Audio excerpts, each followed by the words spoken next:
It's a journey. You don't have to overanalyze and understand every bit of that journey.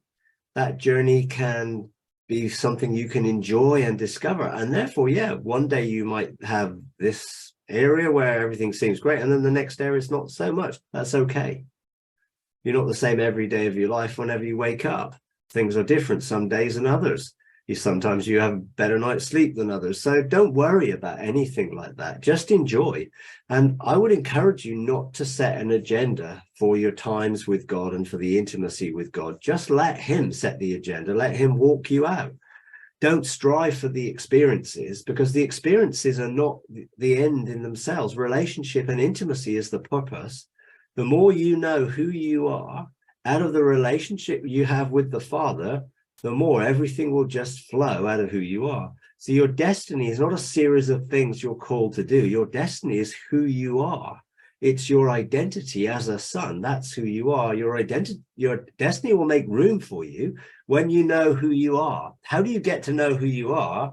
By spending time with the Father who reveals himself to you, particularly in the mirror of his face. So you continue to be heart to heart, close to him, and you begin to know the truth of who you are. That gives you the freedom then to walk out who you are, not every day trying to find out what you should do, but just being you. Just learning to be you is the key. So don't try and figure out, think it all out, try and understand it all, just enjoy it. So therefore, rest really comes very much from an attitude of thanksgiving and gratitude. So be thankful for anything you've received and enjoy it. Rejoice in it. Don't try, oh, how do I get that tomorrow? How do I get back to it? How do I find more about it? All you're doing is actually stressing over it, which will make it even harder to actually engage it. So enjoy, be thankful. That. Now, one of the practical things I used to do whenever I had an experience, I would go take that experience like a seed, a testimony, and I would plant it in the garden of heart, in my heart, by the river of life, and I would water it by the river, and I would speak life to it, and it would produce fruit. So it would produce a tree or a bush or whatever in my thinking. And then I would eat whenever I wanted to go back into an experience, I would just eat the fruit of the previous experience and enjoy it and then see where it took me. But I just saw where it took me. I didn't dictate what happened. I just began. And what you're doing is you're then saying, within my heart, I am pondering or treasuring or nurturing the experiences I've had. Now, you don't have to do anything per se. It's something that you choose to do as a desire. No, I desire to see this experience I've had as a treasure, and I'm going to store that treasure in my heart. It is like a seed for future fruit, so I can enter in and go further, or I can even give that fruit away to others and help them experience it. So in a sense, what you're doing is you're pondering or treasuring, like Mary did when the angel Gabriel told her that she was going to be the mother of Jesus. She pondered those things in her heart. She treasured them. She nurtured them. She treated them with honor, if you like. And then they're available within your heart, and you can go back to them if you choose to, or if you feel led to. And I think sometimes we've got to be more led than trying to work it out or trying to do it. If something's clear one week and then it's not the clex, that's fine. Don't think about how do I walk this out. Think about who am I? Think about being who I am. Think about being the person that God made me to be. Talk to him and ask him to reveal some of his thoughts about you. So you don't have to struggle to walk it out continuously. It is you. Just be you. The doing is not the issue. The being is the issue.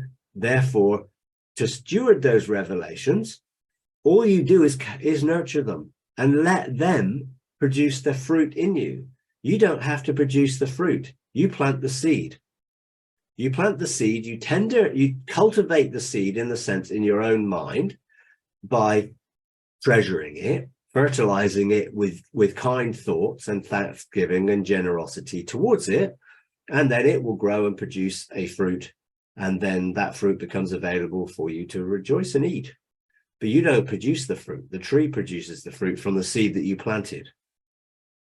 You're seemingly trying to get your own fruit out of what you've experienced. That's not why the experiences are there. The experiences are there to reveal and unveil something that gives you a deeper insight into who you are, who God is. Don't try and figure that out. Just store it and allow it to produce its fruit in you. So entering into rest, I'm striving to do that. Well, again, rest is not something that you can do. You come to him and find it. Jesus said, all those who are weary and heavy laden, it feels like in the thing that you've written is that you're a bit weary and heavy laden of trying hard to make this work. Don't try hard to make it work. Just come to him. Come to him and enjoy him. Come to him and he will find his yoke's easy, his burden's light. You don't have to carry this weight of expectation. You've got to get this right. And he loves you unconditionally. Enjoy his love. You know, rest is basically resting in you are loved, living loved, loving, living, and living loving.